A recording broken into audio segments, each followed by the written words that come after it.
we'll go ahead and call the meeting to order. I didn't ask anybody, so I'll go ahead and do the prayer. Dear Heavenly Father, we just thank you for allowing us the opportunity to serve our community, Lord, in the school district, Lord, these students, this administration, and all these teachers, Lord. Pray that you be with us in our hearts, Lord, and guide us. Let us be your hands and your feet, Lord, and make the right decisions, the best decisions to spread your word and do your will, Lord. We praise you and thank you for the many blessings you give us. Thank you for sending your son to die on the cross for us. In your name we pray. Amen. Amen. I pledge allegiance to the flag of the United States of America and to the republic for which it stands, one nation, under God, indivisible, with liberty and justice for all. Honor the Texas flag. I pledge allegiance to thee, Texas, one state, under God, one and indivisible. And to start things off, we will go out and do some recognition. Yeah. You got the list, or you mean just take mine? Take yours. Yeah. Did we print an actual list out for Crossville, or we'll just fill them up one by one?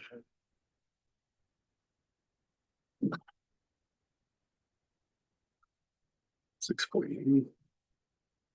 Okay, next we'll move to the principal's report.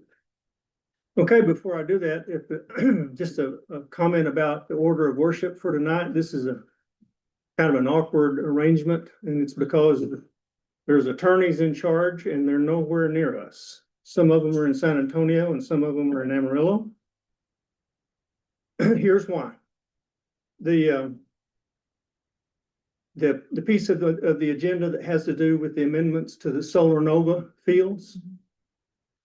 When Fred Stormer, our attorney that helped us in that regard, told me that we needed to go through this process, and you all are going to have to, the 5 of you that have been on the board are going to have to re-sign attestations that you're not making money off of this.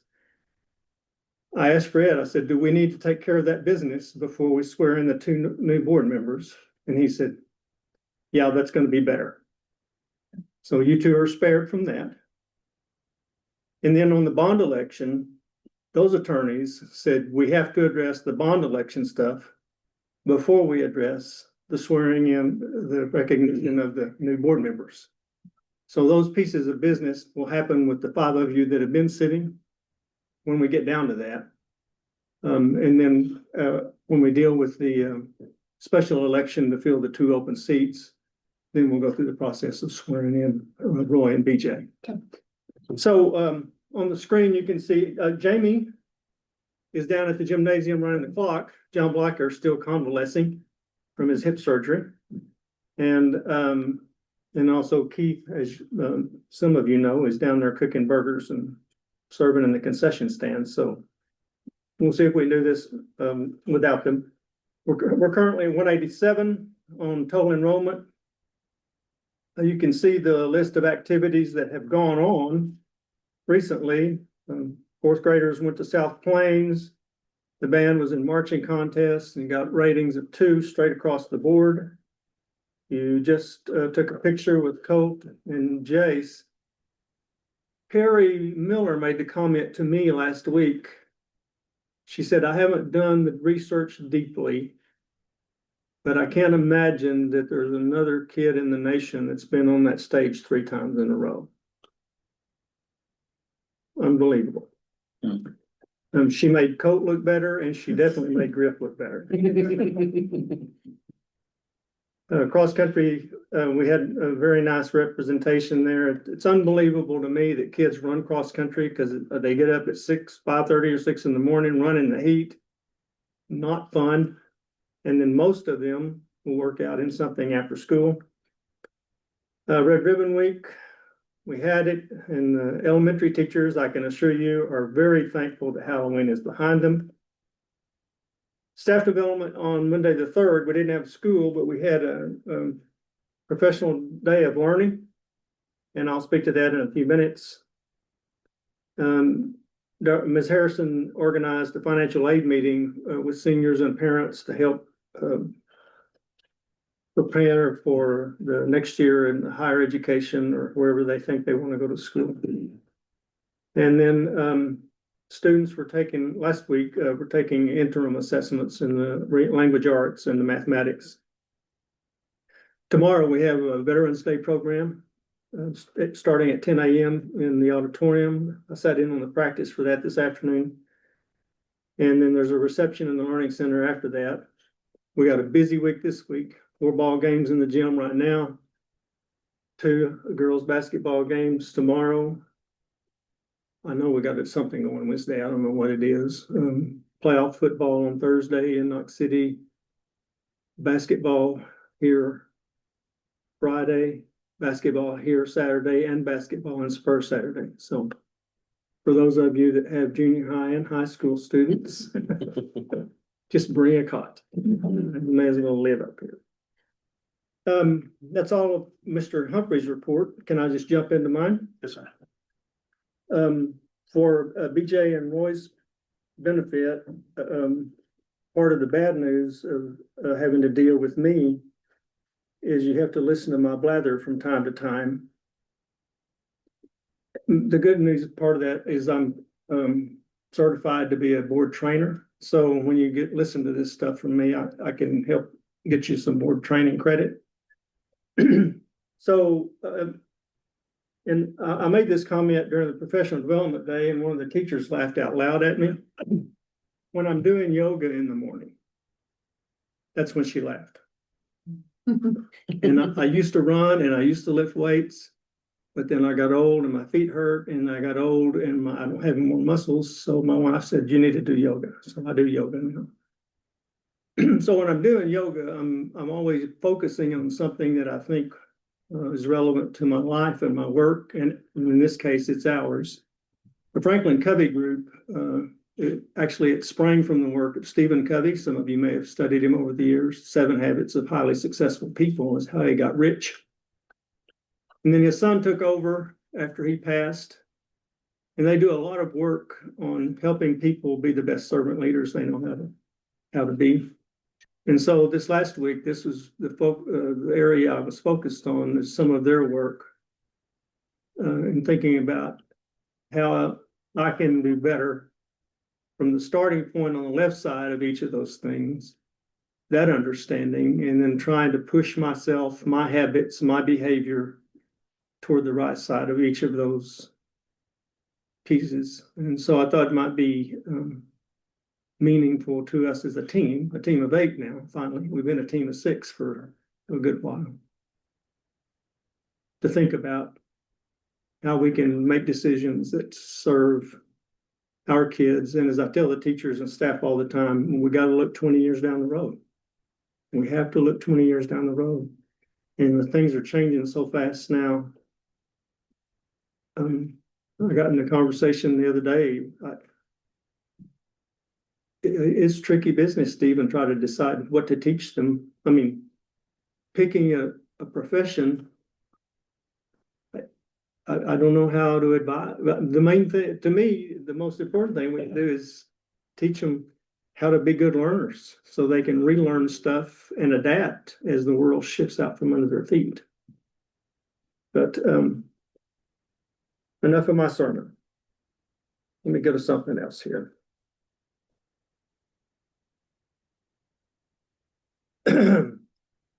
Next on your agenda is superintendent report. These are the people that are doing remarkable things, and I'm particularly thankful for it. It's come to mind since the last time we met. Mary Kate and Carrie, as you saw at the last meeting, revised the Gifted and Talented Plan, and that's pretty tricky business, and I'm thankful for their work there. Lacey and Lenora suffered through. I was sort of like Tonto in that deal. I was just a sidekick in that process of the cafeteria audit, but it came to completion about 3 weeks ago. And man, oh man, it just minutia you would not believe. Lauren Huff and the Going Band from Jaybird Land made me proud. I'm very thankful for the work that Lauren's done. I know those marks that they got at marching were not at all what she wanted. But man, oh man, I think about where the band was 3 years ago. She's done great work. Right up the night before that, Stephanie and Cody showed up with an iron and a steamer and spent, I don't know how long you were down there in the band hall prepping those uniforms for contests the next morning. Thank you for that. Keith and Hillary and Ryan, we were speaking about this before the meeting started. Roy had memories of being a junior class parent. And the hours that you spend at the concession stand and doing other stuff. It's like a whole nother job on top of your normal one. Kelsey, going through the minutia for a board election is by itself painful.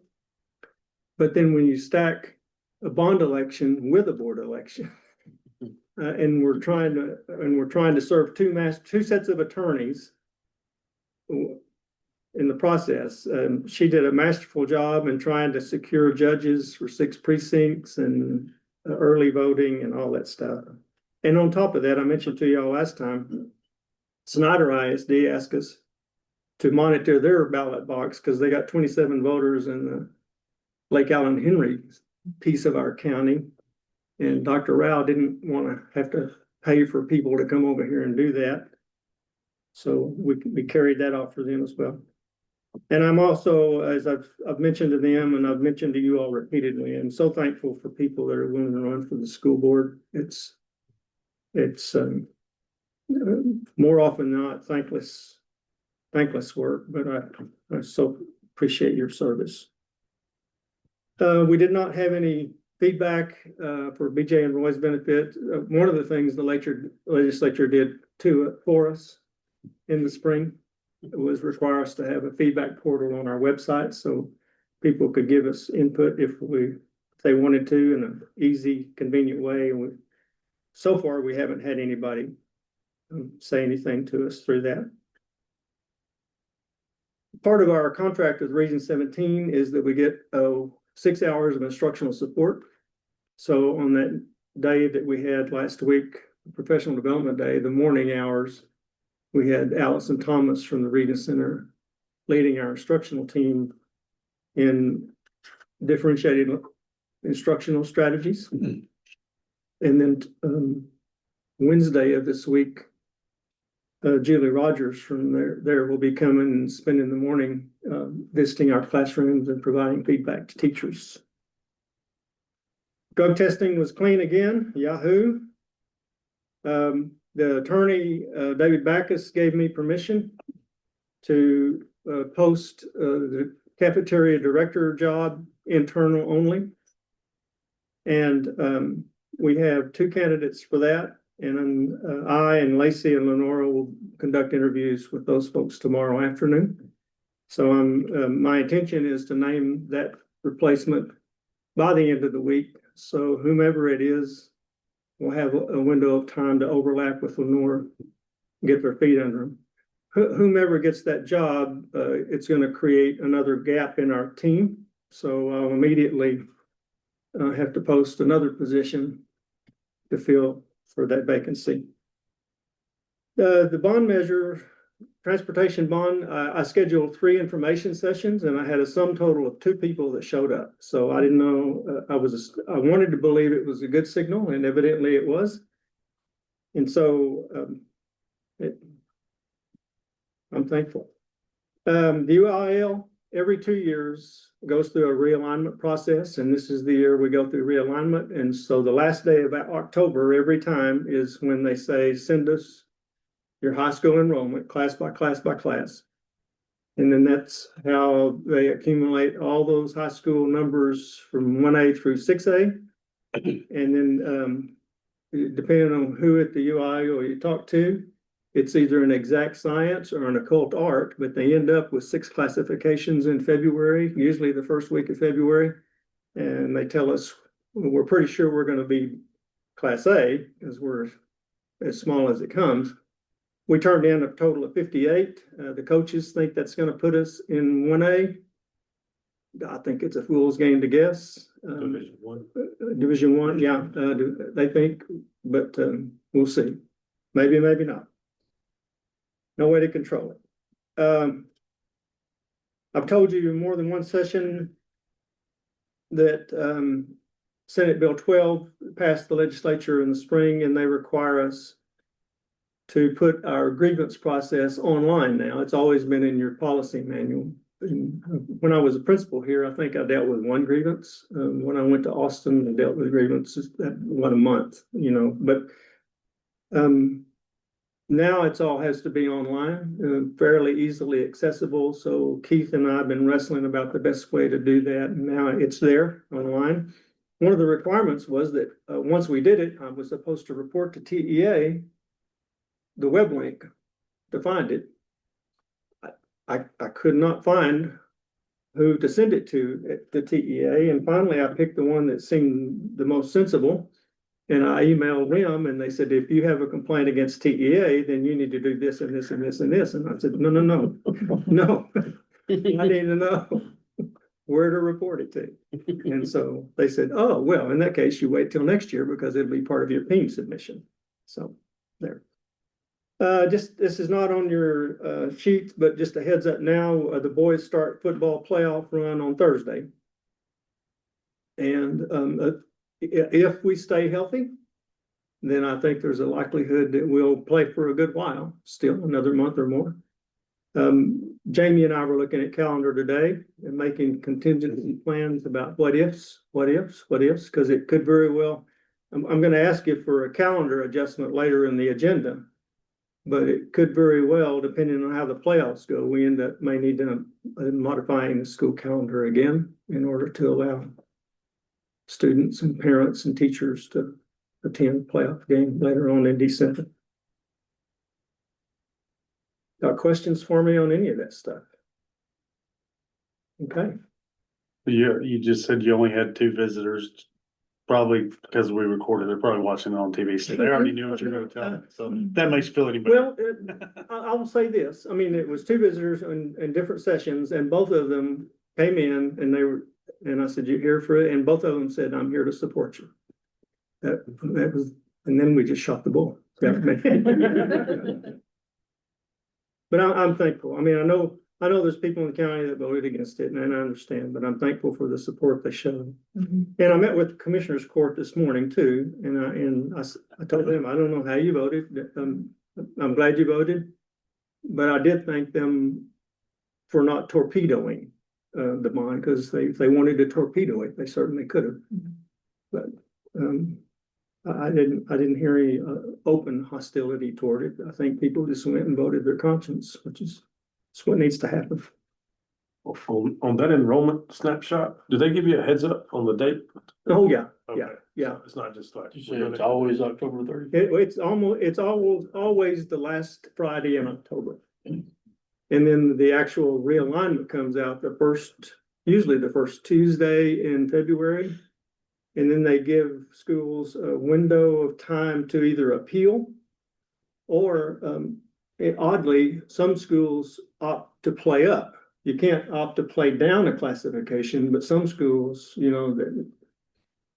occasionally it happens, they opt. Well, the trickiest classification is what now is Class 4A, because when you start breaking those UIL numbers up from the largest high school probably has 5,000 kids in it.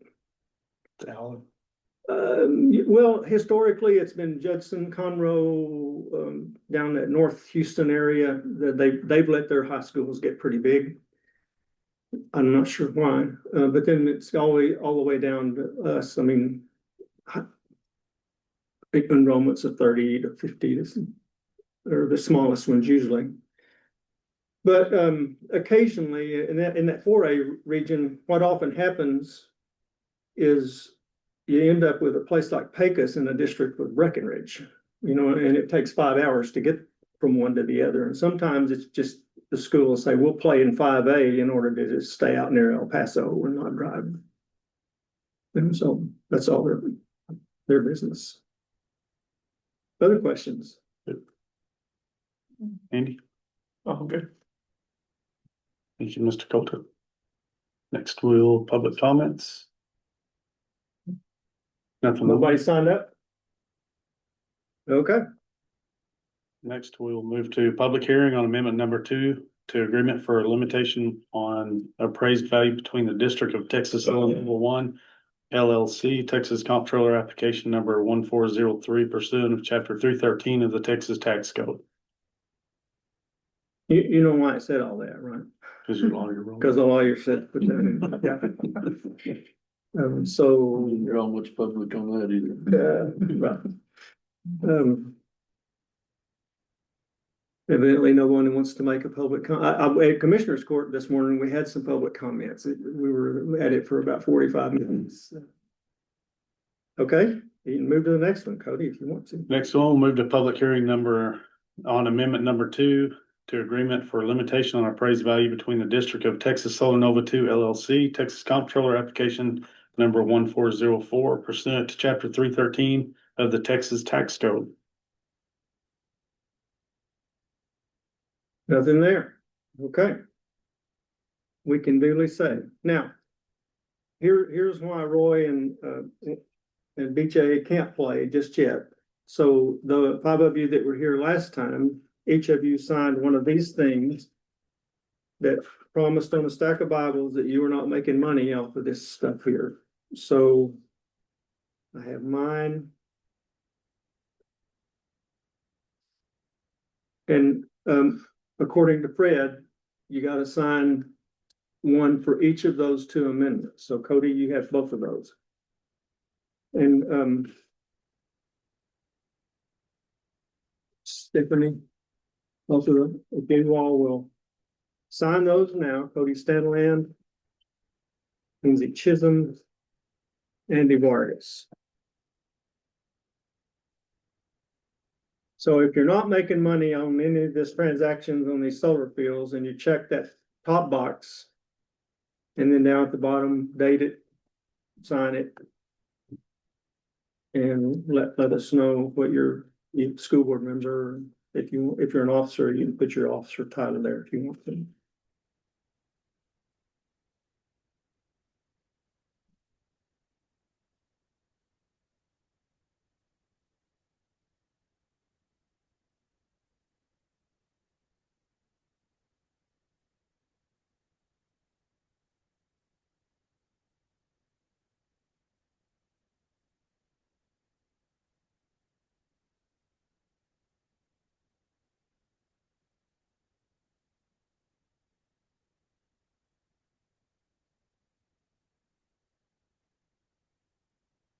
Thank you very much. Good there. You all are as poor as I am, man. Yes. Next, we'll move to action item, consider an amendment number 2 to agreement for limitation on appraised value between the District of Texas Solar Nova 1 LLC's Texas Comptroller Application Number 1403 pursuant to Chapter 313 of the Texas Tax Code. Okay, just a brief explanation, and I've had conversations with some of you in side conversations. So originally it was 3 solar fields, Solar Nova 1, Solar Nova 2, Solar Nova 3, and I think the board approved. It might have been when you were in the board. Yeah. BJ. So Solar Nova 1 and 2 got built, but we were notified in the spring, this last spring, Solar Nova 3, where they're pulling the plug on it. Not gonna play anymore. And then, as it turned out, in order for Solar Nova 3 for us to cancel that agreement, it had to be approved by the comptroller. And when the comptroller was looking at it, they said, wait a minute. This field, Solar Nova 1 and Solar Nova 2, weren't they built exactly on the geographic parameters that they were forged? And so we had to go back and amend Solar Nova 3 before we could kill it. And now we're approving the amendments to Solar Nova 1 and Solar Nova 2. So, and according to Fred, we got to do it in separate actions. So the first one has to do with Solar Nova 1. And basically what we're doing is making the paperwork match the way the field got built so that the comptroller will approve it for the transaction. And we'll need a motion. So I'll make a motion that we consider an amendment to number 2 agreement, The Solar Nova 1. Solar Nova 1 Yep. LLC. Do I need to read all that? I second it. All in favor? Good, thank you. Okay, wait. So there, BJ and Roy are listed in here. And it's gonna look like they had a yay vote. That's not okay, right? We can't have that yet. They can, no, no. Absent. Just absent for now, okay. No, I can't put them absent because they were just present. So should I just have them abstain? Abstain.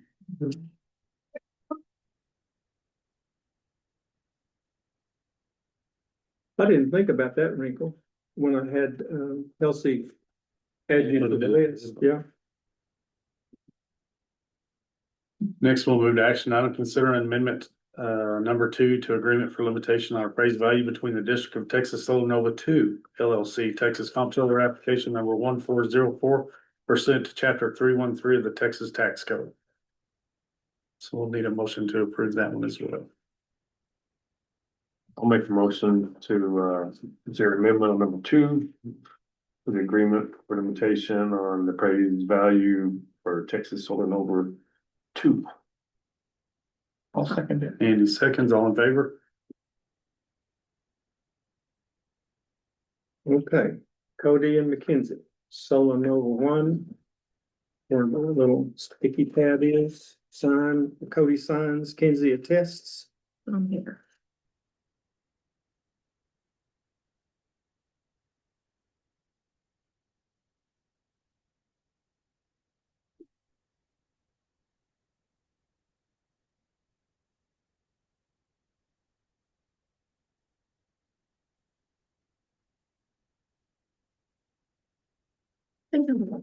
That's not, do we need this, do we need to sign, yeah, we need to sign the top one.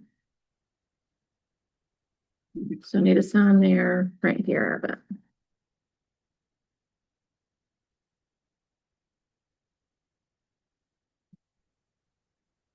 So I bet sign print.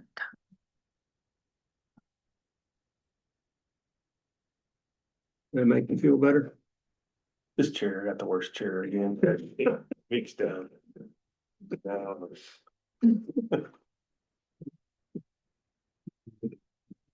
So we put that on the agenda for next month. Okay, buy a new chair for Cody. Switch chairs. Either that or a change. Show up early.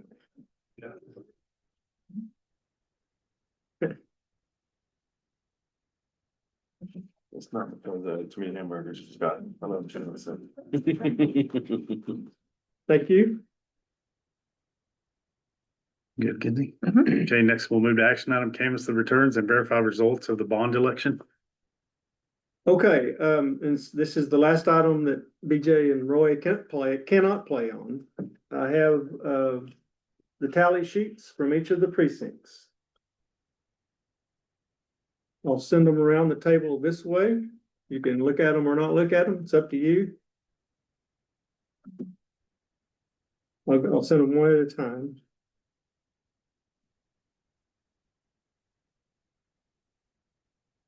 And the process, this process is that you have the opportunity to view these votes. I'm thankful that none of the contests were close. That always introduces a difficult wrinkle when they are. Is Kelsey coming to swear me? Or is Kelsey coming to swear me? No, I'm doing that. Are these the bond? Yes. It's both. Okay, all Both, in one? Oh, I see, okay. both elections were on the same One ballot. page, okay. But the attorneys say we have to address, the Individual. canvassing of the votes separate, of the votes separately. Okay.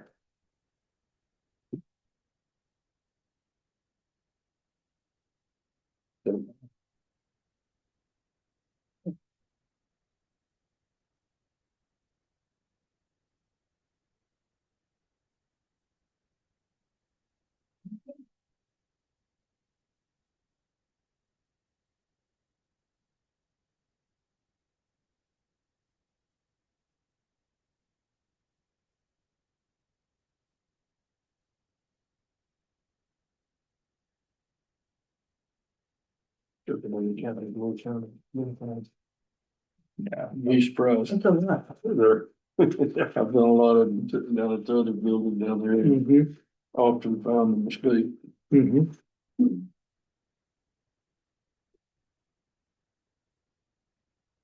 Another reason to be thankful that it wasn't close. Yeah. And they never amounted to anything, but But it could. it could.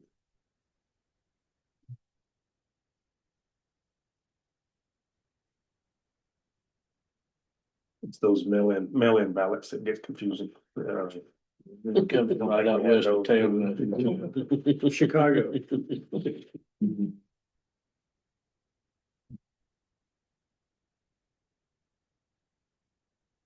What, when you look at it, the world, glad you live in June.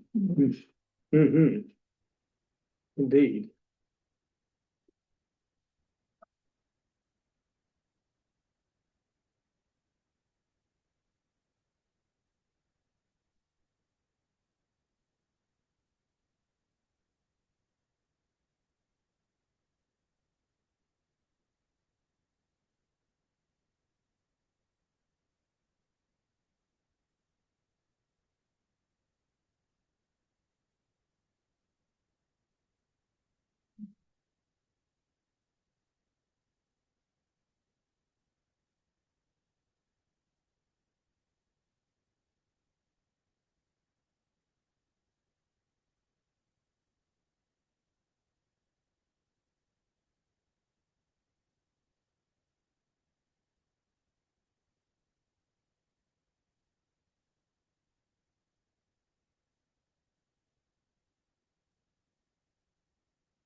Noticed on the bond on the ballot.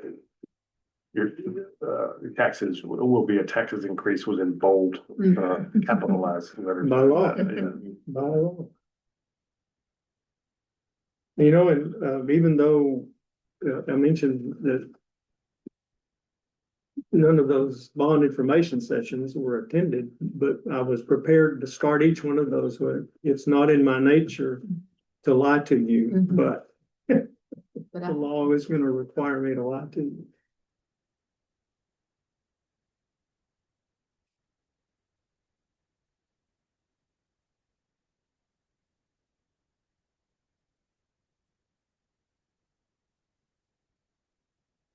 That's it, all of them, isn't it? Yes, sir. Mhm. So, this order of business then is, the motion, if, you all agree to approve it, would be, the returns have been canvassed and the results have been verified that the bond measure passed. If you want to add, by a vote of 163 to 72, you can. So I'll make a motion that we accept the verified results of the bond election as, what did you say they were? 160 163 to 72. to 72. I'll second. All in favor? Okay, Mackenzie and Cody, you are going to sign this order.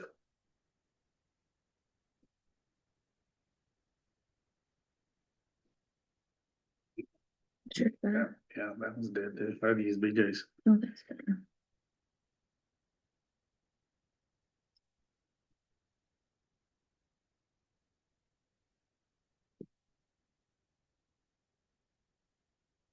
Cody signs this attestation that we canvassed the votes. Mackenzie is signing and swearing on a stack of Bibles that we posted it in all the places that we were supposed to post it.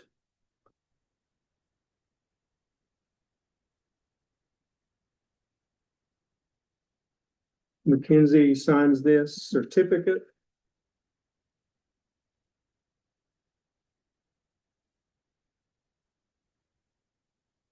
Okay, so let's see, Stephanie made that motion.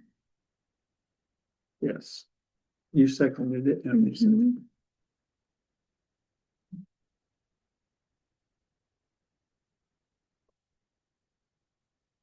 Mhm.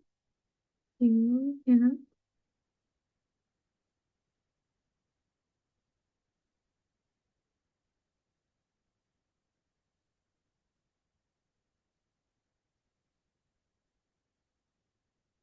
We are done with that business, Cody. We can move to the next item if you'd like. The canvas returns verified board election. Okay, swearing of BJ and Mr. Roy Chisholm as new board members to serve unexpired terms through May of 2026. I'll make a motion that, to verify the results of the board election and, that we swear in BJ and Roy as new members. I'll second it. All in favor? Cody needs to sign this canvas of the special election for the board.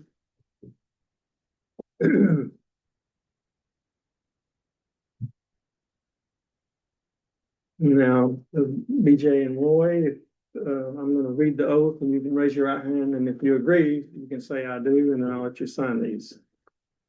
Do you solemnly swear or affirm that you'll faithfully execute the duties of the office of school board trustee for the Jayton Girard Independent School District of the state of Texas, and will, to the best of your ability, preserve, protect, and defend the Constitution and laws of the United States and of this state, so help you God? Okey dokey.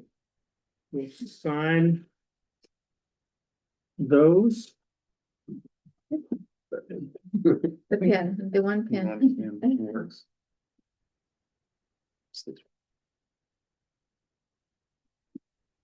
We probably need it Friday. We may need it too. You did. We got There you go, Roy. I think you got it.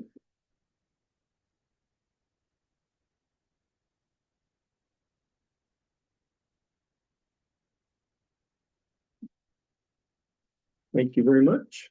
Welcome back to both of you. I told the Commissioners Court this morning that, for at least the two of you, you know what you're stepping into. You're all the way up to your chin. Just get paid a little more than a county commissioner.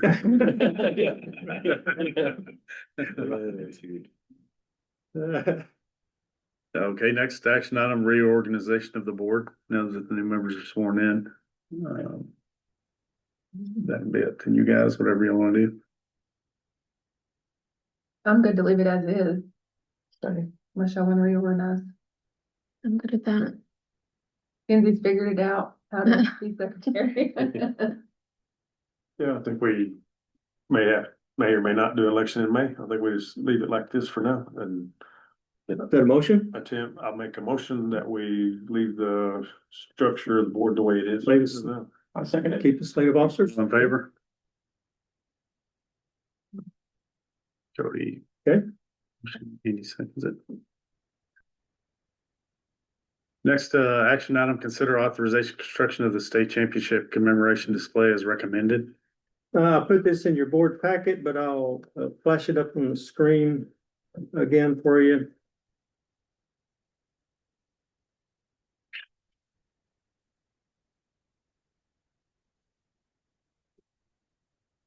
So for BJ and Roy's benefit, when we first started the conversation back in probably in August, maybe July, I can't remember. It's been a while back. I formulated a committee of folks that had close ties to Jayton and different viewpoints. And we went through a vetting process and a conversation on what options we could consider. And so we looked at, I don't know, 4 or 5 different displays. Currently we have 8 known state championship teams, and then the Lone Star Cup from last year. So the conversation centered pretty much around, we want to commemorate these 9 big things. Part of the conversation also included whether or not to try to commemorate the individual state champions that we've had over the years, and that will be trickier in trying to identify, as Ryan and Kevin have discovered just in trying to discover who holds the track records. You know, depending on how many beers you've had is how fast you ran that quarter in 1979. But and I was probably running against, well, no, I was running against him at 75, but anyway, so here's the one that seems to have received the most favor after all these conversations, and yeah. I was just gonna say, kind of what started this also was, y'all seen the one we got in basketball. We kind of want, so then people are saying, well, how come we don't have one for 84, 85? How come we don't have one for the band? How come we don't have one for this? Those things are not cheap. When you do, but you buy 12 of them, they're pretty expensive. So this kind of gives us, instead of having, well, we wanted the football field, we want it over there on the, where everybody can see it coming through town, kind of put it in a centralized location, make it at one spot. And then kind of commemorate all the teams over the last years instead of buying 12 of those big granite slabs and sticking them somewhere. So that was kind of what started all this. And then we kind of brainstormed, and some people among the community that Mr. Coulter got together for a committee. And this is kind of some ideas that they came up with. So as this version kind of emerged as the most favored one. And the location, as you can see, is right at the T of the street as you come down the street facing the school.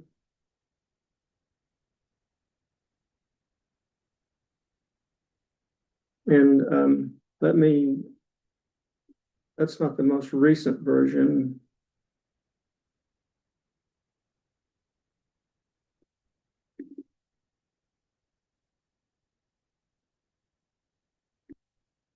The most recent had those two little benches on the side, didn't it? Mhm.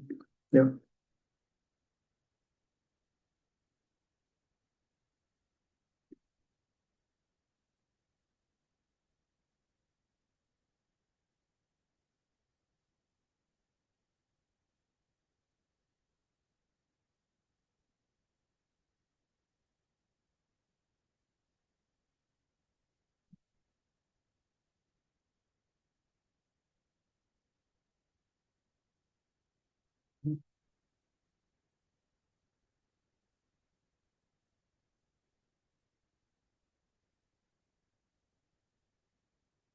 We've discussed, you see those granite monuments scattered around at different schools across the country, but I don't know, there'd be very few of these, like a whole monument like this all together. Yeah. We just think this looks, I think it looks a little better than scattering out those granite, those like $8 grand, $8 grand a piece for those granite stones. And when you drive up to the school, you see all these things. So and again, if y'all want to go a different direction, I'm perfectly okay with it. When I have strong opinions about something, I'll tell you I've got a strong opinion about something. But it's important to me that we do something nice. Because it's a big deal to win a state championship. To me, it doesn't matter whether it's accounting or band or football or basketball. It's a big deal. Robotics. We just started finding out, what about this one in 97, and what about this one? We're like, okay. And I know there's, to me, it should look nice. It should be something, it's amendable that we can expand if we'd like to think we're gonna have more. And you know, the old coach in me wants a little bit of an intimidation factor, you know, when you're driving up. Yeah, we got to play these people again. So, and I had a superintendent tell me this week at a meeting that he told his coaches they couldn't play us this year since they weren't in the district with us because he just tired. So, okay. So, if you want to proceed, then what I would like is for you to give me the authority to go ahead and get the specifics, the details of this and the pricing that I would put in front of you to say, let's do it or not. Basically, give me the authority to have the plans made and find a vendor that can do it. my preliminary, investigations on the pricing, you mentioned the monument we have in front of the gym, is the price tag on that's right at $8,000. So if we had 8 more of those, that'd be, at current pricing, it'd be another $65,000, $64,000. My preliminary pricing on this thing, if the wall is marble, would be somewhere between $60,000 and $100,000 for that big display. That's what I think.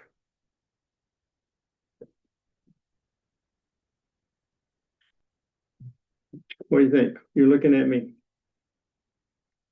It's way cheaper than I thought, honestly. Well, me too.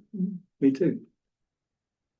And then you say the guy would do something with this one? The one that's in front of the gym? Mhm. Well, no, we'd have to decide what we want to do with that one. Okay. Or you can tell me what to, if you want me to make that decision, Right, I'd make that. probably I'm perfectly happy. It doesn't bother me. It doesn't bother me, But but it- hard decision. Yeah, Ron said he owns his own house, just put it in his front yard. I'm thinking in the back of his pickup. Yeah. Drive around. I like it. I mean, I think it's something that'd be look nice in the school. I know we're doing baseball, softball, and I'm pretty heavy on, I've been talking to you about spending money on education and Yep. CTE programs and Yep. doing stuff for these kids that they could do when they get out of school. We don't have, not very small percentage of kids that graduate from here go to college. I'd like to open other opportunities up, but I know not trying to get off subject, but I mean, spending money on this, I also want to open up other avenues for kids, education wise, experience wise. Not everybody's gonna be a doctor, a lawyer, you know, I mean, I don't know any of us in here, doctors or lawyers, but we've got accountants and teachers and education people, and we need to explore those avenues for kids to do CTE programs, the drone program. So I'll shut up then. I mean, but I'm on board. So I'm gonna make a motion to give you authority to move forward with our state champion commemoration display. I second it. Favor? Okay, thank you very much. Thank you for your confidence. And so my intention is to bring back to you specified plans with a hard price tag and give you an opportunity to say no to it one more time if you want to say no to it. Looks good. It's been fun watching the process develop Yep. over time. Yes. Well, and that's one of the things to me, I mean, the 5 of you that have been working with me, and I think probably BJ and Roy from previous connections with them. What's been important to me is that a lot of people's eyes have been on this. A lot of people have had time and opportunity to provide feedback and but give as many people voice as you can. Sometimes at the end of the day, you got a hard decision to make anyway, but even when people disagree with you, they're a little better. They feel a little better about it if they feel like they've had voice in that process. So, Yeah. Okay. Next, we'll move to a discussion item, the Dayton High School track and field records display. Yeah, so that was and this is not really anywhere in the same ballpark as far as a big deal. And I put this in your board packet. The coaches asked me about putting together a plaque for the track and field record holders, and my first response to them, because I've seen these over the years in different gymnasiums, that they're stuck off in a corner and you know, they're about this size, and sometimes they correct them with a Mark-a-Lot and stuff. And I said, you know, people that own these records over 100 years of effort, we need to have something nice. So I think I dropped that into your board packet, didn't I? And, There it is. yeah. So what I've got envisioned, the good news is, so this goldish stuff would be wooden plaque, approximately 4 foot tall and about 3 foot wide. And I wanted plates big enough, particularly when we got relay teams with multiple names on there, you didn't have to have a magnifying glass to see the names on those folks. So that's kind of what we're working with right now, to get in place. One of the hiccups I've run into on this, and this, again, this is not gonna be a huge price tag, but the first place that we've talked to, their trophy shop said, well, we can't build a wooden plaque that big, which doesn't sound quite right to me, but, okay. But anyway, that's what I'm working on. That, just so you'll know. Nobody have anything about that? Nope. Yep.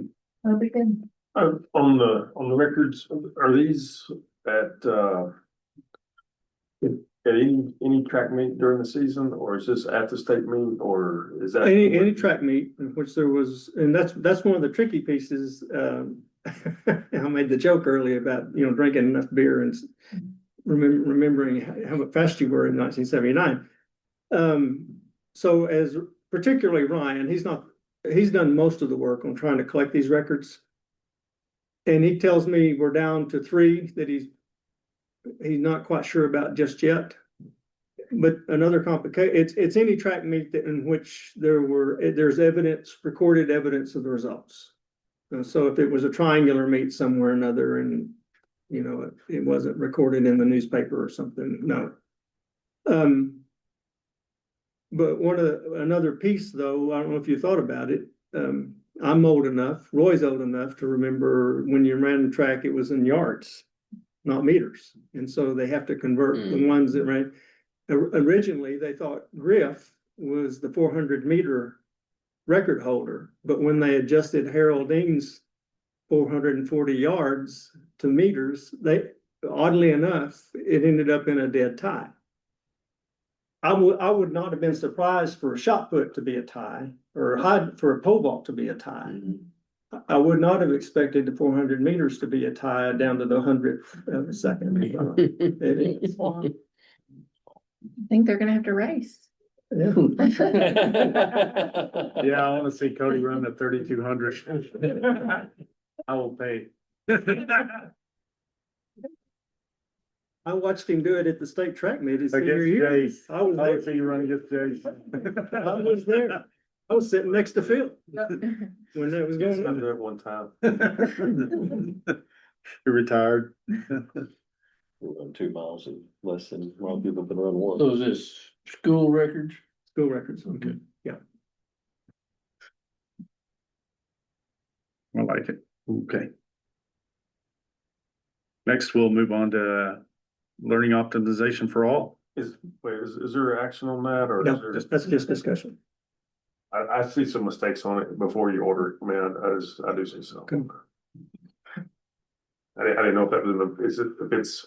It's not official yet. No, I'm waiting on the coaches to tell me when they think it's ready. And part of that too, just to your point, I fully anticipate some records to be broken, probably this year. But I also anticipate the possibility of some of them being faulty. And so one of the reasons we went with the black plastic with the white etching and the white plastic with the black etching, it'd be easy to replace. I've seen some of these in different schools that have purple and gold and stuff, and the gold never matches and the purple doesn't. And so we went with something that we think can be replaced pretty easily and still look like it fits on the plaque.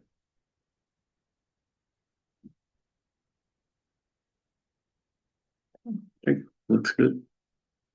Next, we will move on to learning optimization for all. Action item, consider school calendar amendment to move early release from November 21st to December 4th, 2025. And for the life of me, I can't remember why Jamie asked me to do that. I know there was a good reason. Do you? Yep, that's right. We are hosting the elementary, junior high UIL academic meet here on the 3rd and 4th. And so he asked if we would consider making that calendar adjustment. Basically, to free up some of our adults to work on that academic meet, and also to get the non-involved students out of the building on that day. It's just a change in the calendar. We'll need a motion to approve. I'll make a motion to approve the calendar amendment and move the early release from November 21st to December the 4th. Kinsey makes a motion. Second. Go ahead. We'll let BJ second it. Second. All in favor? Next, Okay, go ahead, Cody. next, we'll move to discussion item. Weighting of dual credit coursework and GPA averages. EIC local. Okay, so I've got your board packet stuff showing up there. So I want to start the conversation this way. Whatever conversation we have about this needs to be put in the context of it may be moot within a couple of months, because the legislature told the Commissioner of Education create a homogeneous, standardized way to calculate GPA. So that's on the commissioner's to-do list. Now, what's relevant to the calculation of local GPA is that's the thing that generally determines your valedictorian salutatorian. That's driven by your local policy. Just so you all will know, there's quite a few particularly large districts in Texas that have just completely abandoned trying to designate valedictorian salutatorian. They've just gone with standard GPA calculation to declare their top 10%, top 25%, and not even gone through the fight. But I mean, I can tell you as a high school principal with class of, I think the biggest class I had was 675. There might be 20 kids within 300ths of a point in that final calculation. So it was kind of a wrestling match. What I did in your board packet is I found Lubbock ISD's local policy that you could look at if you wanted to. Lubbock, Evelyn Wiley's ISD's local policy in regard, Bronx, my old alma mater. They vary a little bit, but you can almost see the larger the district, the more simple they made the process. So for our purposes, I dropped in there, I created this spreadsheet for you by which you could calculate, you could play, I mean, I gave it to you in spreadsheet form. So if you wanted to calculate it, but I created some examples. I call the first one Average Annie. So here's what you're looking at. A student spends 4 years in high school. We have an 8-period schedule, but the calculations are made on a semester by semester basis. So instead of 32 courses, those calculations are made on 64 semesters over the course of 4 years. The things that are unique about Jayton are we have the regular classes, which whatever the grade assigned is the grade that goes in the calculation. We have 6 courses that are considered honors courses, pre-calculus and physics, which are quite common, accounting 1 and accounting 2, band 3 and it should be band 4 are the 6 courses that we add 5 points to in those calculations. Advanced classes are the dual credit classes, and that's of our 58 students right now, I think 46 of them are in dual credit college classes. So whatever they make in a college class, 10 points gets added to that semester grade for calculation purposes. And this is something, as an old coach, I found kind of strange. PE and athletic, they just don't count for anything, just disregarded completely. And also office aid.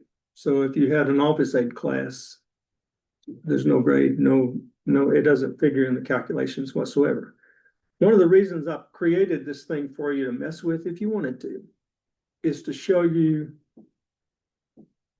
how little change in that final GPA changes unless, so Average Annie here, the first example, is a student that just takes regular classes from freshman year all the way through senior year. Nothing special. nothing that gets weighted. Just average classes all the way, regular classes all the way down. And then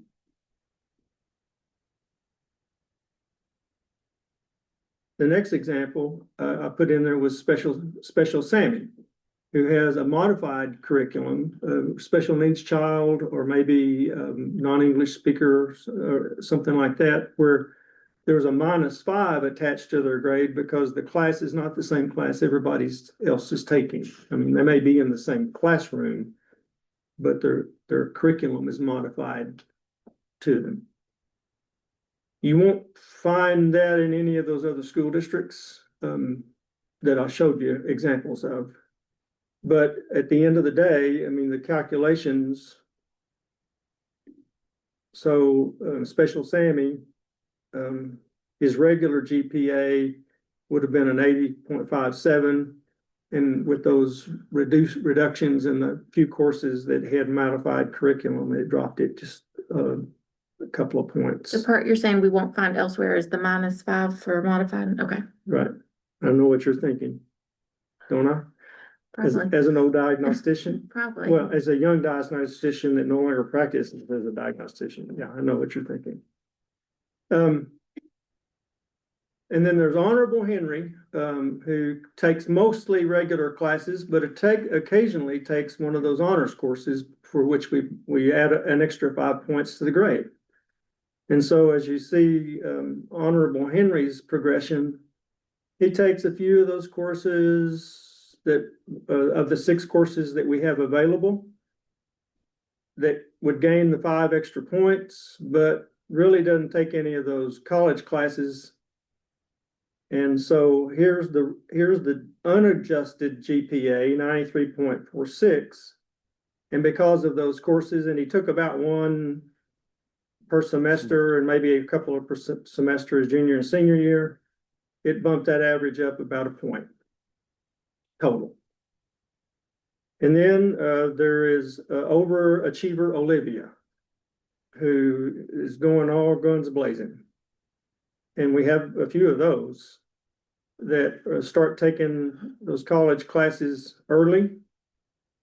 That's what the advanced is, and you can see their grade gets bumped by 10 points when we get ready to do our final calculation.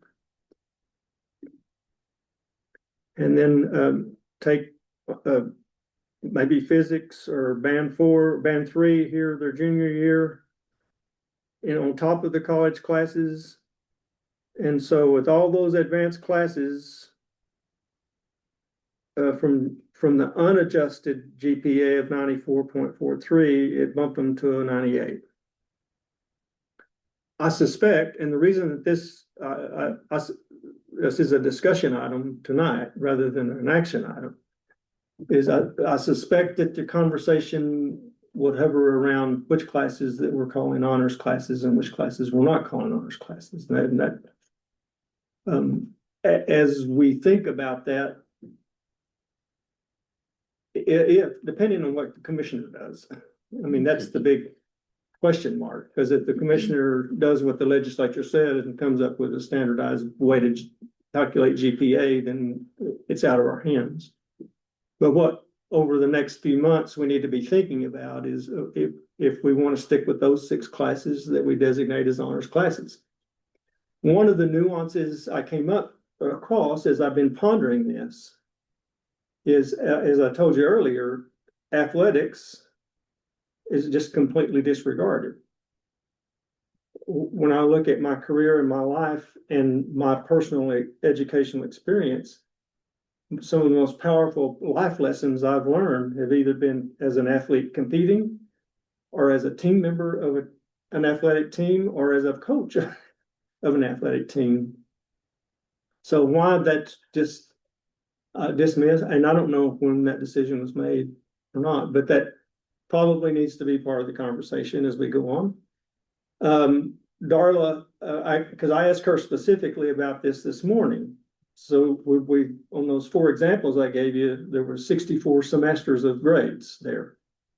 So I asked her, I said, how often do we have a kid that's just on fire and they take even more classes than 64 semesters. And she said that almost never happens, that the classes that our students take that are college classes supplant something that's in the regular high school curriculum. So she said it's extremely rare when one of those happens, and they might be one, maybe two, maybe three semesters of grades be above and beyond. But those get added to that calculation. Again, when you look at 64 grades and you're trying to find an average of 64 grades, it doesn't move that needle very much at all.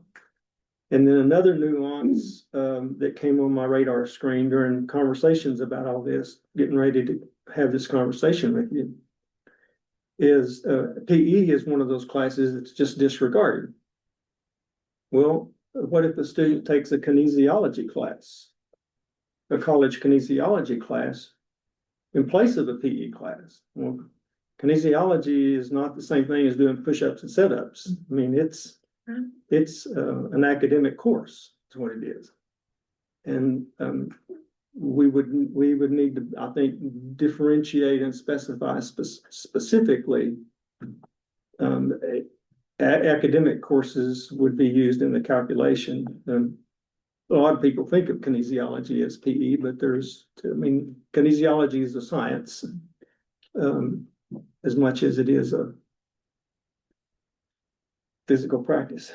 Okay, ask me questions. Did the legislature Maybe give the swerve. commissioner a timeline for when he's got? I have not seen a timeline. I dropped the information in the board packet that I had. I mean, I just have not dug into that.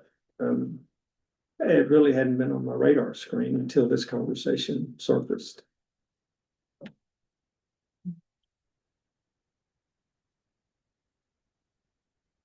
So what are we doing right now? Exactly. Well, Well, this is, I was asked to put this on the agenda as a discussion item, so we can think about what we might want to do. One more point, I think, then you all get to vote and decide, although this is one of the things I do have a strong opinion about.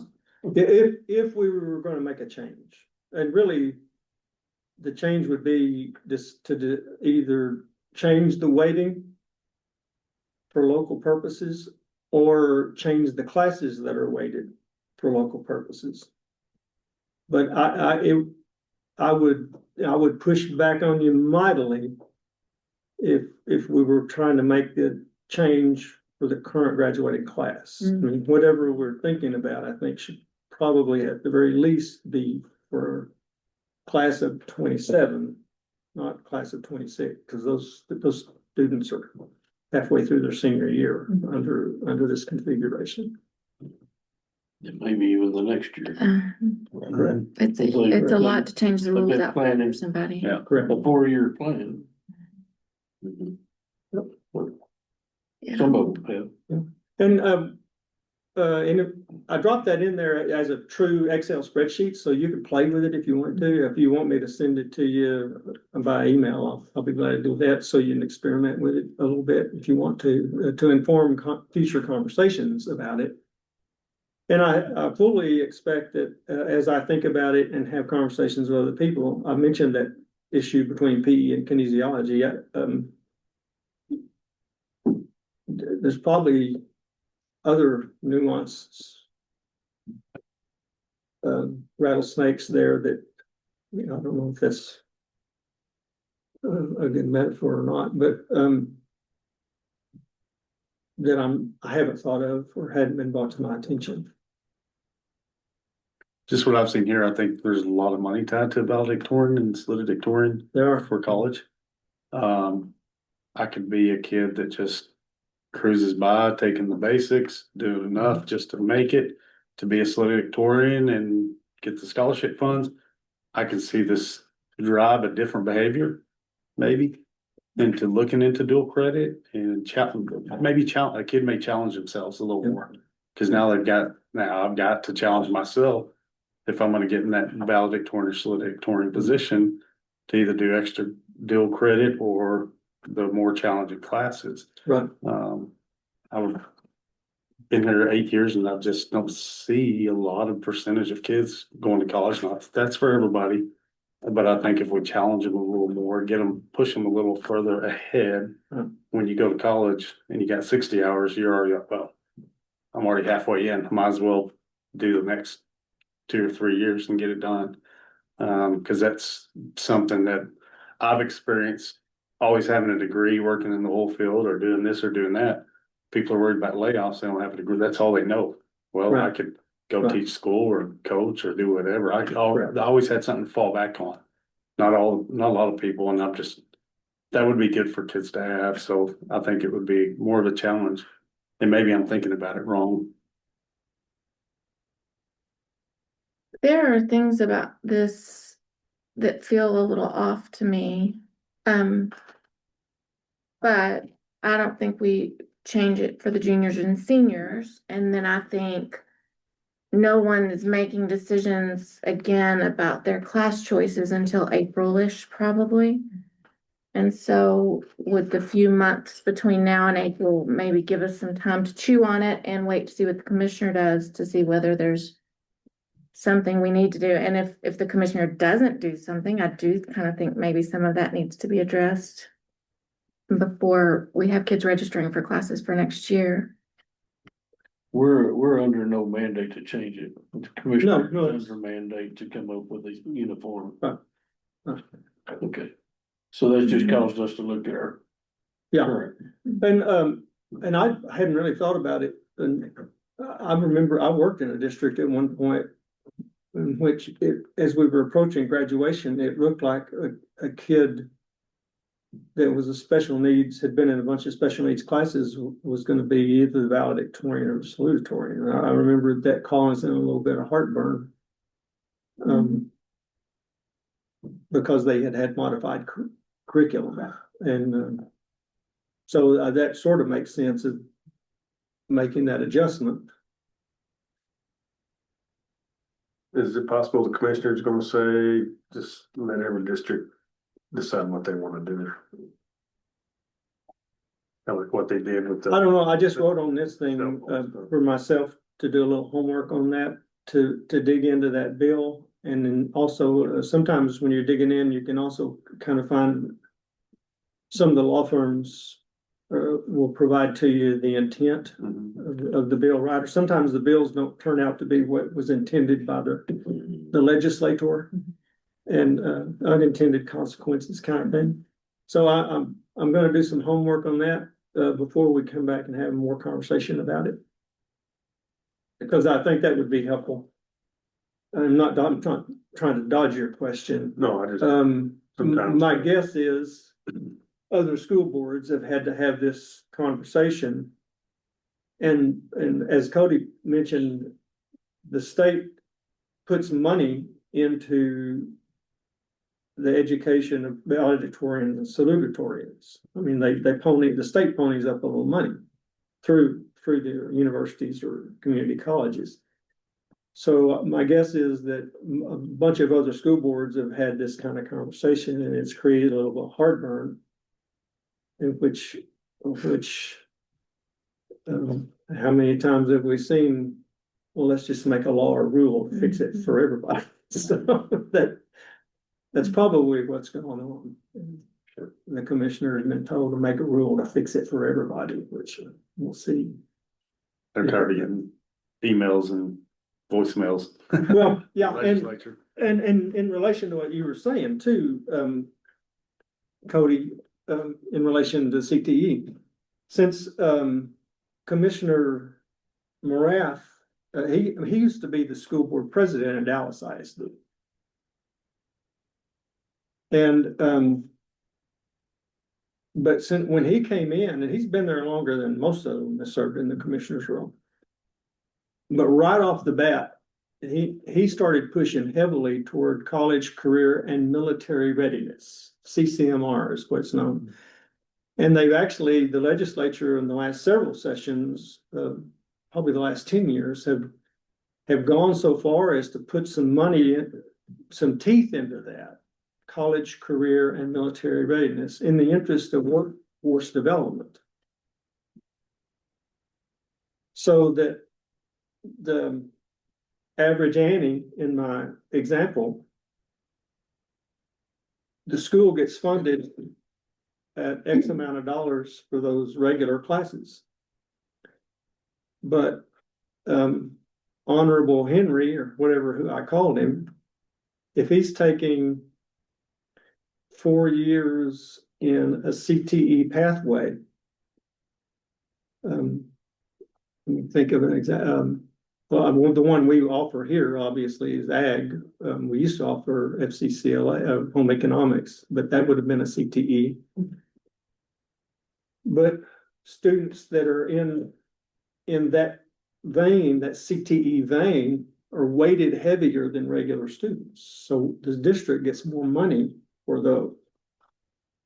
And under the college career military readiness umbrella, when they started emphasizing that, they also added funding weight to the students that are taking the dual credit classes. So it's in the best interest financially of a school to push students hard to be either in CTE, and a lot of science courses qualify as CTE, and or the college coursework. So schools, particularly schools that don't have much money, do a lot of contrivances in order to try to get every student in high school in a CTE course or a college course to optimize the money about it. That's what they're after. Probably more than you wanted to know, but now, and I'll give you another example on the CTE thing. The high school that I was the principal of in Round Rock, at that time, Round Rock had academies. So each Westwood High School had the business academy, and Round Rock High School had some other academy. The high school I was the principal of had the health sciences academy. So all the students in the district that wanted to be nurses, doctors, EMTs, and all that stuff transferred to my school. And we had, all kinds of health-related coursework, career and technology coursework. Quite a few of our students would get EMT certification, and that's what they'd use to put themselves through college, because they'd work as ambulance on weekends while they were going to college, and then go to college during the week. But they had that certification when they came out. I feel like I talked you into submission. Yeah, I lost my audience. White flag. Sorry. But to be clear, we're talking about a policy right now, and that policy right now is. EIC local policy. And it only determines, the weighting. It doesn't actually define the honors classes. Right. From what I was reading, it just says, normal. Yeah. Or the modified, Good point. Now, honors and. so when I first looked into EIC local, the thing I was looking for is which classes here get weight. Mhm. It's not there.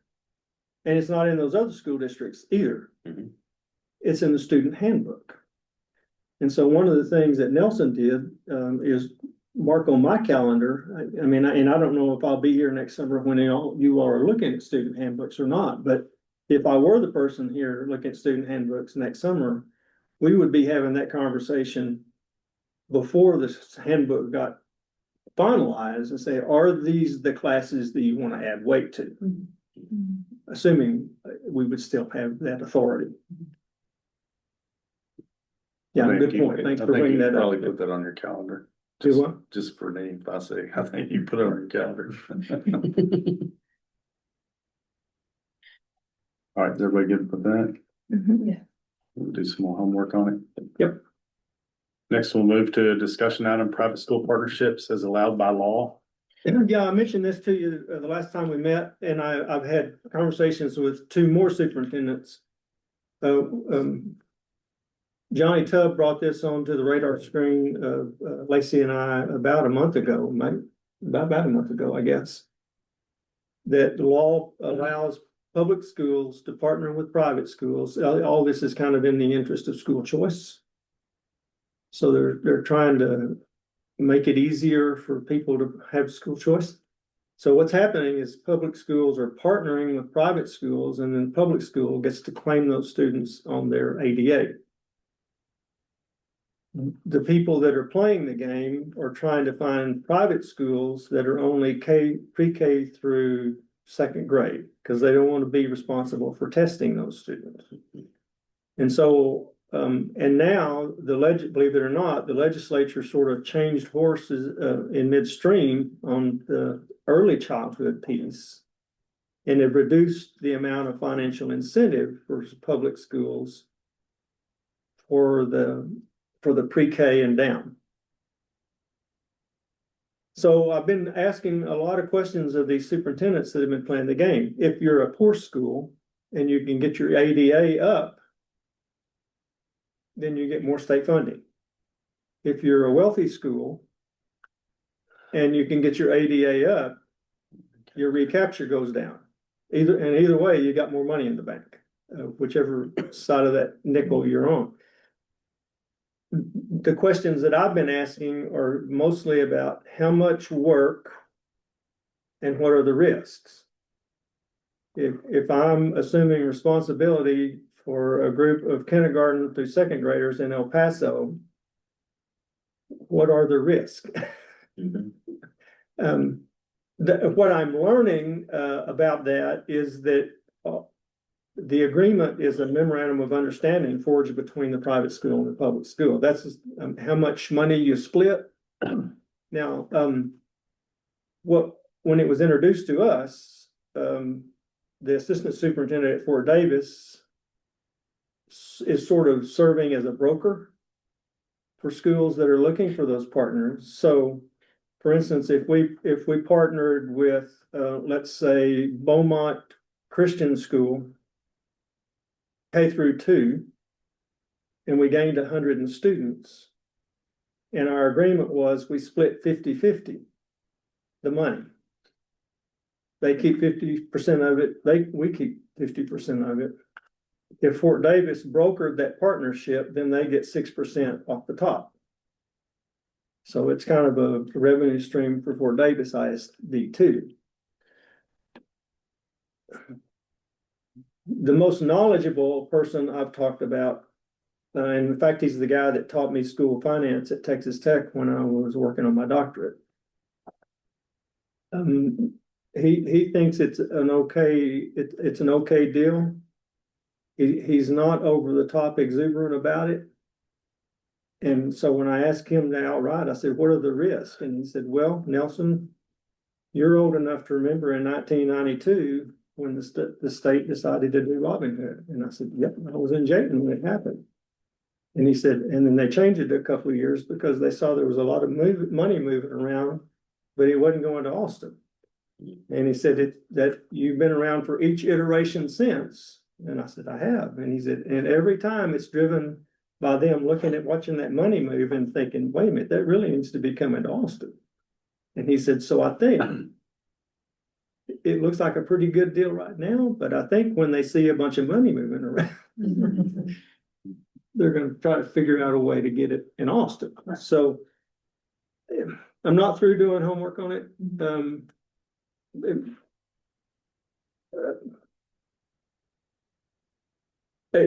From the superintendents I've talked to, one of them just flat out told me I won't do it. If I'm knowing what I know now, I would never have done it. And a couple of them said, it's more work than it looks like. So I'm going to keep asking questions. Too much talk. It just sounds like a way for a private school to get money from the state, funneling it through a public school. Correct. It's money laundering. Yeah, that's all. That's what it is. Legal money. I mean, Yeah. I'm not against money laundering, Probably as long as it's legal. Probably a big percentage of the private school legislators or parts of those, have their kids in those districts. I would think. I don't know exactly what the numbers are, but Yeah. it just sounds crooked. So It's exactly like what you were talking about, the Robin Hood. I know Gary Harrell came back from Austin telling us that this is the way they sold it, but they will. Yeah. Gather it up, and they did, Yep. like you said, step by step. They couldn't sell it that way up front, they had Right. to be broader. I mean, the first version was you could share money with your neighboring districts that were poor. And Mr. Harold did a tour, with a bag of money, trying to Yep. give it away. And, some took it, some didn't. We built signs. Rural built a nice little science wing on their, Or something. yeah. Yeah. Benefited from Jayton Smith. Paducah built a miniature golf course with it. No.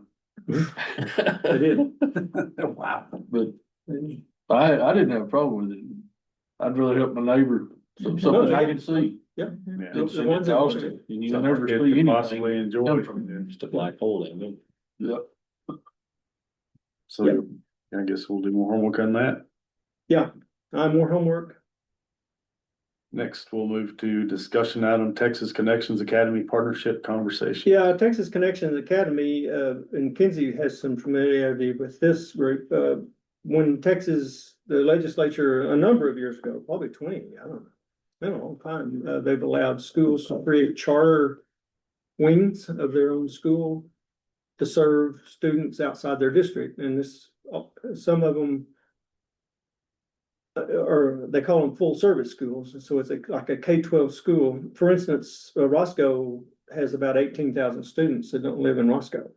They have their own charter outfit. And Texas Connections Academy is, for the most part, I mean, they have some affiliations in different parts of the next nation. Connections Academy does, but Texas Connections Academy started out as a charter for Houston ISD.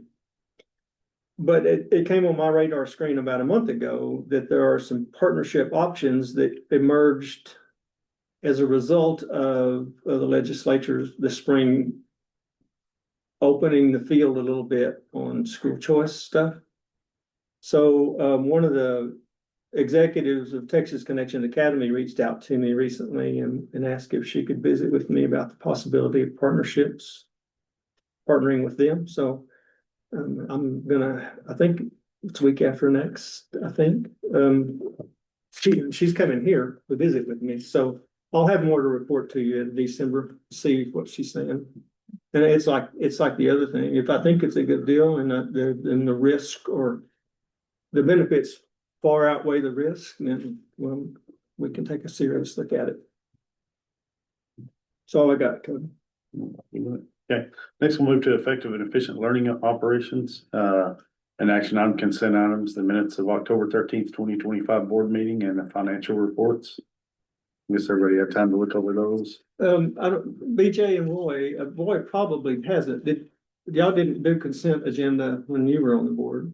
You We did did. when you were, BJ? We started it when I was on. So are you familiar with that, Roy? That process, consent agenda?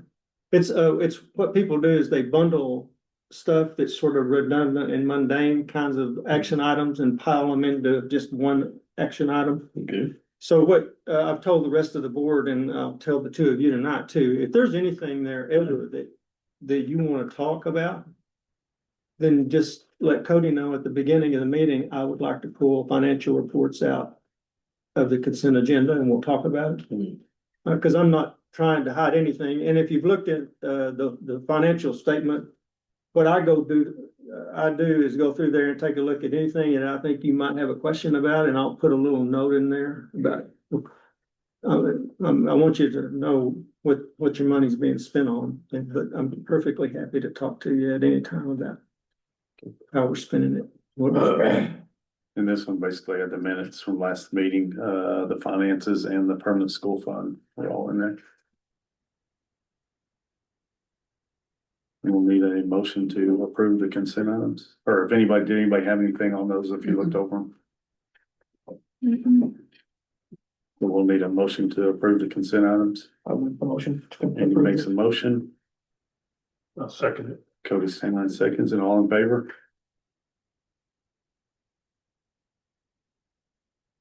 Cody and Kinsey will sign that. We will duly record those.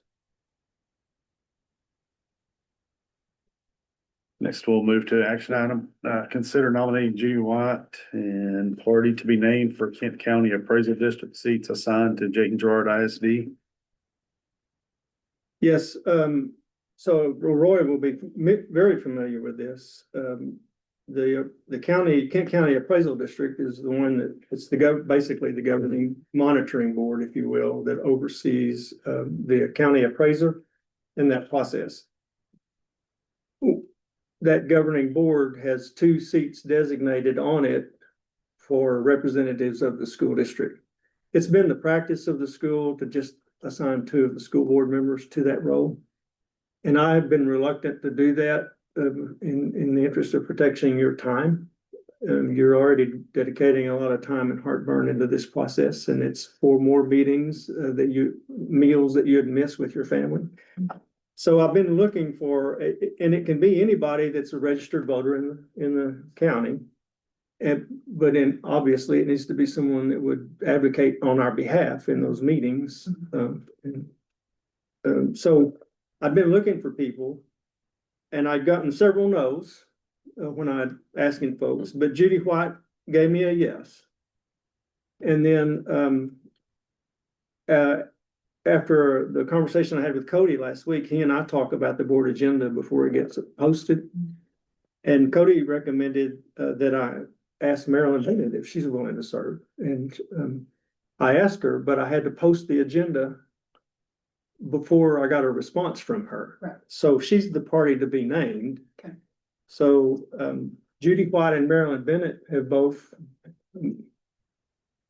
I don't know if happily is the right word. They didn't hesitate to say, yeah, I'd be glad to serve. So I'm recommending to you that we name them as representatives on the Kent County Appraisal Board. And they'll meet 4 times a year. Mostly it's oversight of the appraisal records. And they'll get to learn stuff about people they probably don't want to know, but Judy probably already knew it anyway, from being the business manager here. Everybody good with that? Mhm. Any questions or concerns about that process? We'll need a motion to approve. I'll make a motion that we accept your recommendations of Judy White and Marilyn Bennett to sit at the Kent County Appraisal District for us. And I'll second it. All in favor?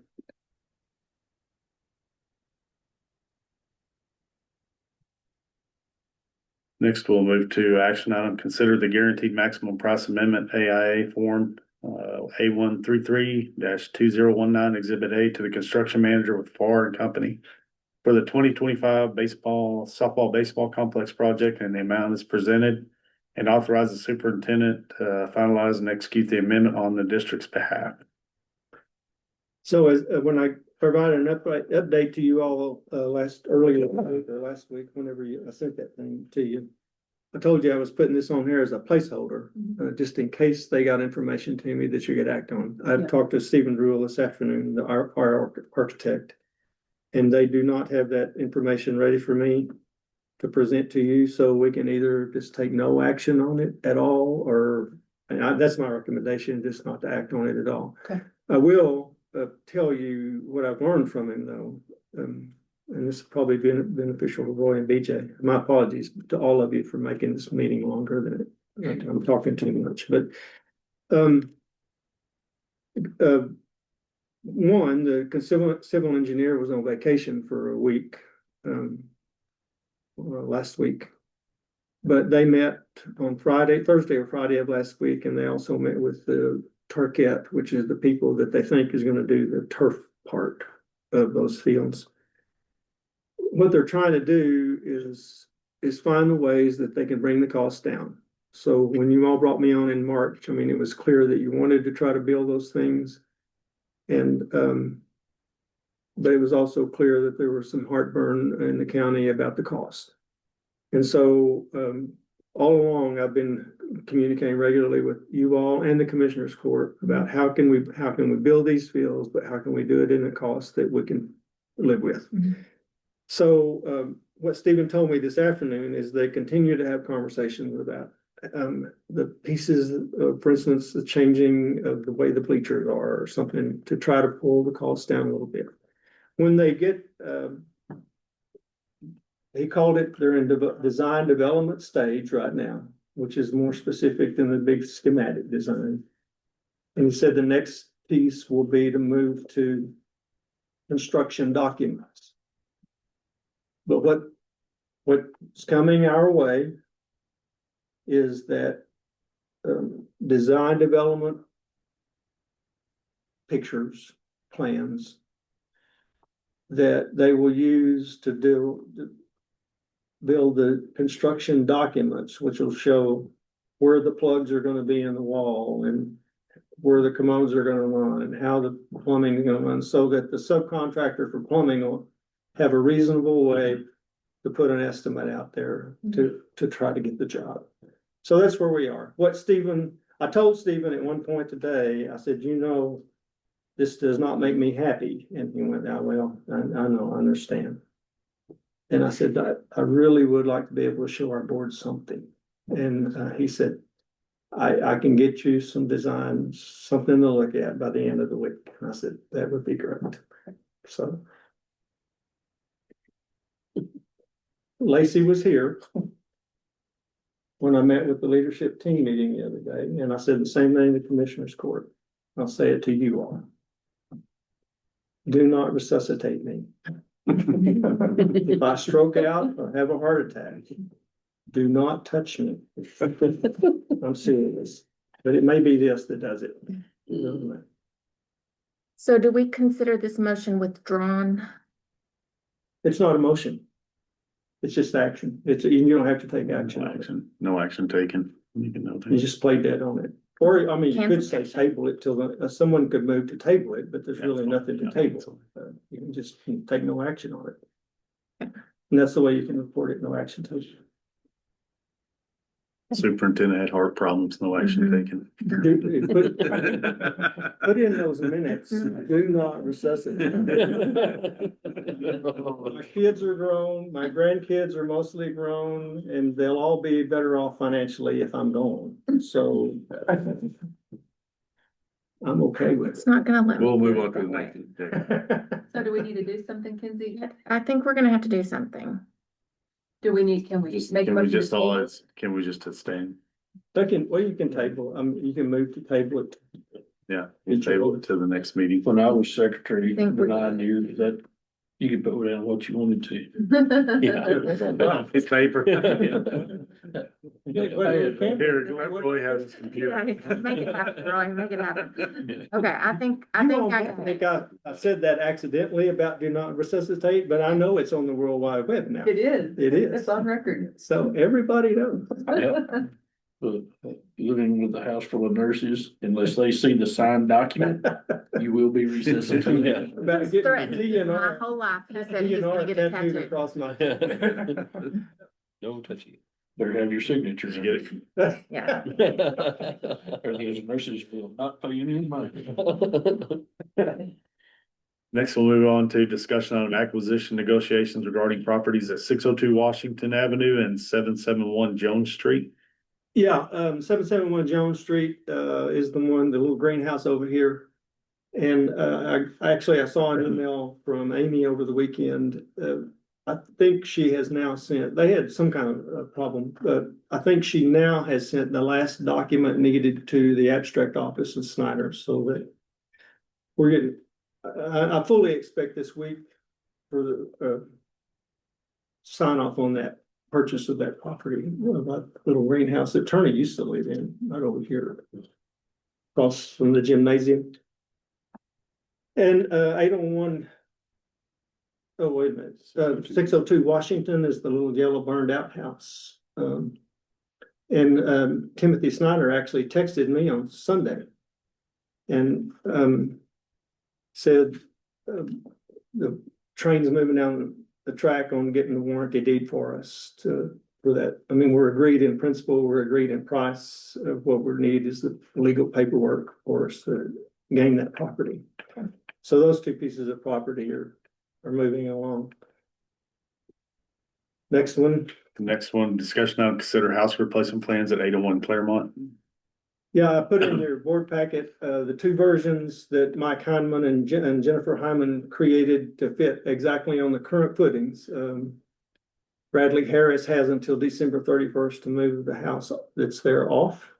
He's already paid for it.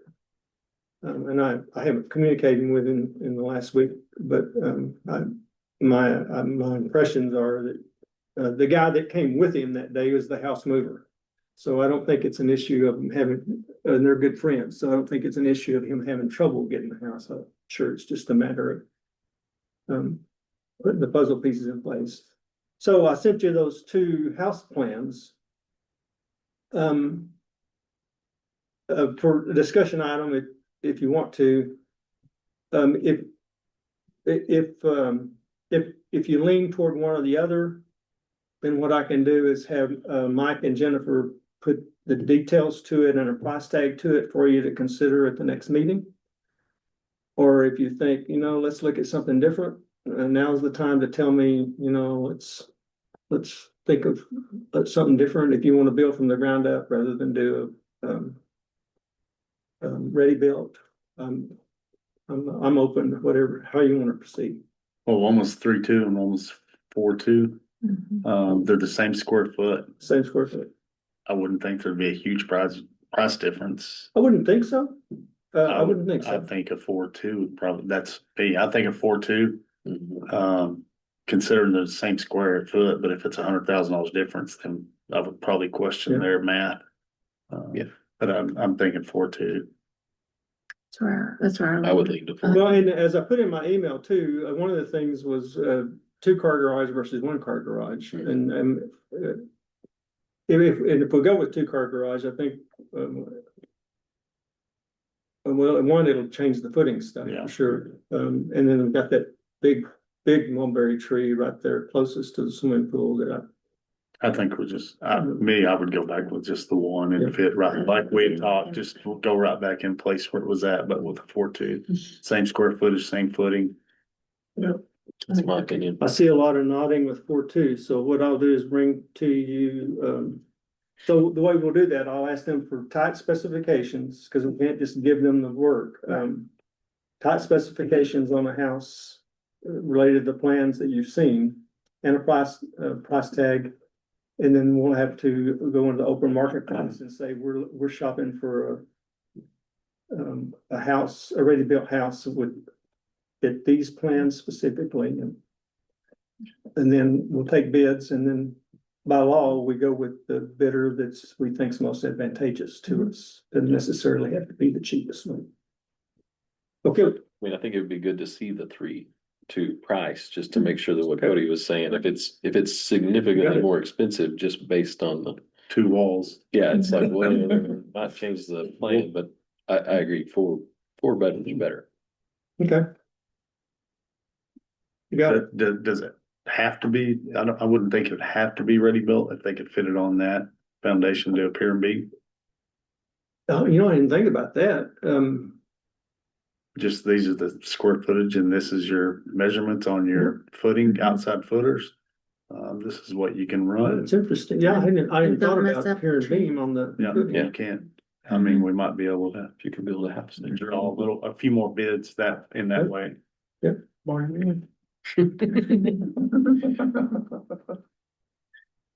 I'm really good with that. Yeah. Next discussion out of wind farm negotiations with Kent County on school land in the Permian Basin. I reported to you the last time that I had a guy that a broker for an international wind company asked about building a wind farm on the school property in Dawson County. I immediately told him we're the beneficiaries of that, but we don't control the property. It's controlled by the commissioners. So I pitched it to Lane. He's been in communication. In fact, Lane told me when I was at the commissioner's court this morning that his phone rang while in the middle of court, and that was that guy trying to call him. So that's really in the commissioner's court right now. All of them are aware of it, like you all. I mean, I've let them know what the interest is. And so I don't know, Lane will let me know as soon as they decide what they think they want to do, but for right now, it's just still in the experimental conversation stage. Okay. Next, we'll move to discussion item, continuing efforts at smell mitigation issues in the pre-K classroom. So if it's not the softball, baseball thing that's gonna cause me to have a heart attack, it's gonna be this problem in the pre-K classroom. In late summer, we had heavy rain and the part of the roof came through and put water in the room, down the wall, in the attic.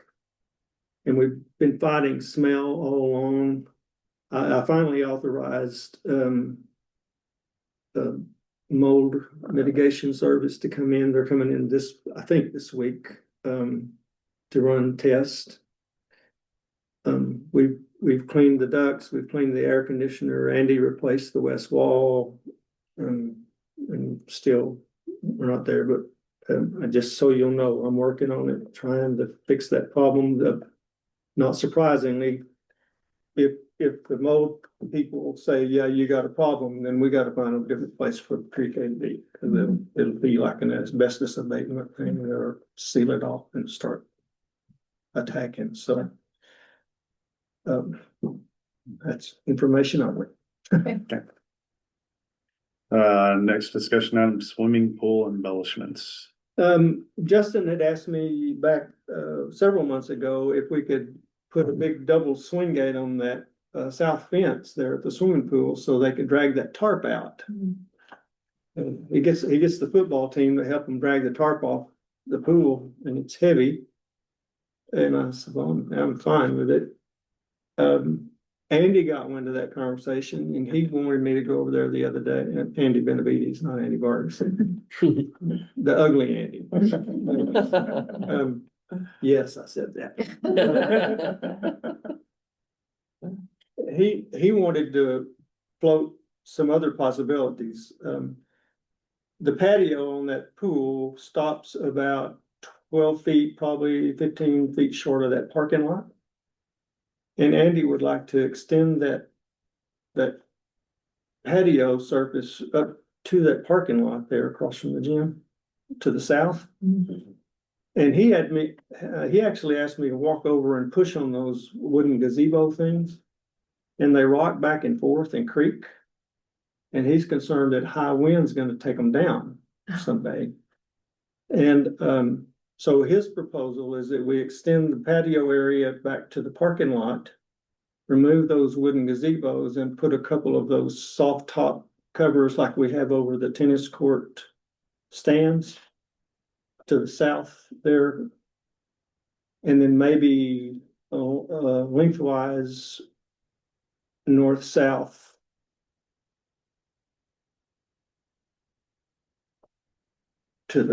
Between the concession west stand and the side. pool. Do what? Between the concession stand and the pool. Yeah. And so I'm just floating that with you, as a possibility. And of course, if that's something we decide we want to do, it can be, we use permanent school funds for that. But what I thought I'd do is introduce the idea to you and then maybe create a sketch for you to look at the next board meeting to see if you thought it was worthy of pursuing it. Do we need more patio there? Is that what the point is? More patio or? Well, that's what Andy wanted. Once he heard that we were talking about creating a bigger a gate down that end, he said, can we talk about extending the patio more? Just concrete or something? And yeah. Is that grass now? It's grass or dirt. Yeah. Not much grass there. It's just dirt between that. Either more parking lot or more patio, one of the two. Well, there's really not enough room for parking lot. Right. No, the cost involved in it would be a little bit of concrete, and the removal of those wooden gazebos and then whatever the soft top shade cost. Maybe we could find a car dealership that's going out of business and steal their. Maybe try to buy those big cedar poles. And Those are, They're significant. I'm a carpenter, you know, I looked at the wood and I thought, holy cow, and then I looked the way it was attached to the concrete, and holy cow. I'm shocked at the way they were secured to the concrete. As expensive as cement is, I wonder if it'd be cheaper just to turf that little area, cause them kids are in there playing catch and running around and acting crazy all day. They're gonna wear this turf out over here by the concession stand football field. Yeah. In a couple of Yeah, years, cause right. that's where they live during football season. Yeah. So that Good point. turf might be cheaper than Yeah. cement for them just to softer too to sit on the towel.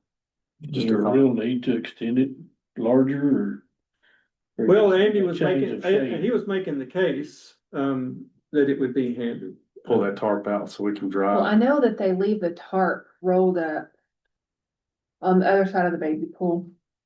And I don't know if that's just a convenience factor Oh, I or, don't know about that. because that's pretty much where it's set all summer. Oh, during the summer, it's there. Mhm. And I don't know if it's I space don't for know about that that. or. But yeah, that's where it's, the tarp stayed rolled up out right on, outside on the concrete wall. I need to do a little more asking, I need to ask more questions about that. I don't know if it would provide more room for that or Yeah. place for storage or like, Yep. Okay, I need to ask more questions on that. Thank you for your thinking.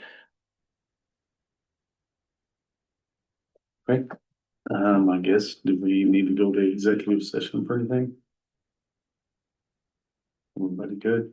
Do we have our next meeting set? December the 8th.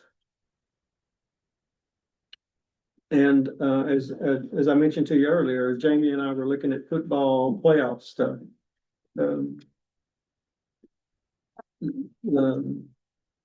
If the good Lord bless us with a run like we had last year, we will be in AT&T Stadium on the 17th at 2 p.m. Mhm. But, we'll know by December the 8th when we meet again. Mhm. So that's the good news. Transportation bond, I didn't mention this to you, sorry.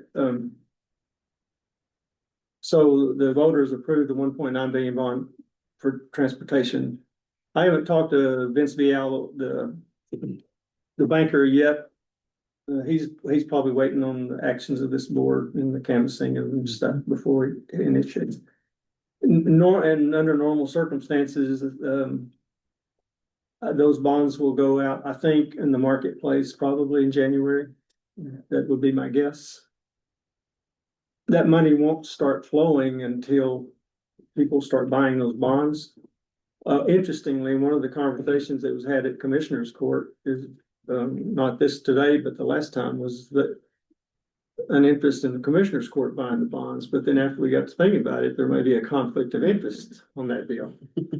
But, in any event, they'll get gobbled up. Somebody will buy those bonds. We don't have to wait until that money comes in, because we have fund balance. We can go ahead and start taking action. So I've asked, Ruben to put together the mileage list for me on all of our vehicles. And, I've already started conversations with Andy about which vehicles have the most, not only the ones that have the highest mileage, but some of them are beat up more than others. So what we'll do is start making that 3-year plan of which ones to offload. I've already got a school bus salesman pecking at me to sell me one of those new big ultraliners, like our biggest activity bus, and he says it's sitting on the lot ready. I mean, he's ready. At a mere $386,000. Yeah, sure. But anyway, that process will start unfolding. The way I think I intend for that to happen though is keep you all abreast of it. And because of buy board, a lot of those vehicles or those vehicle suppliers are buy board members, which is sort of like Sam's Club. And so you already get a good market price for the vehicle through that process. I'll present that stuff to you as we get ready to replace the vehicles. And I think everything that we're looking at is gonna be, exceed my spending authority, which is 50,000, so you'll see the bids and move on it. But that's really all I know. Thank you. All right, if everybody's good, the next meeting will be December 8th, 6:30 PM. And, we will need a motion to adjourn. I'll make the motion. He makes a motion to adjourn. Second. George Stanley, seconds, all in favor? Thank you for your service again. Sorry I let it run so long. Thank you for the information. It's 806-269. 6412. But I You made cut it. that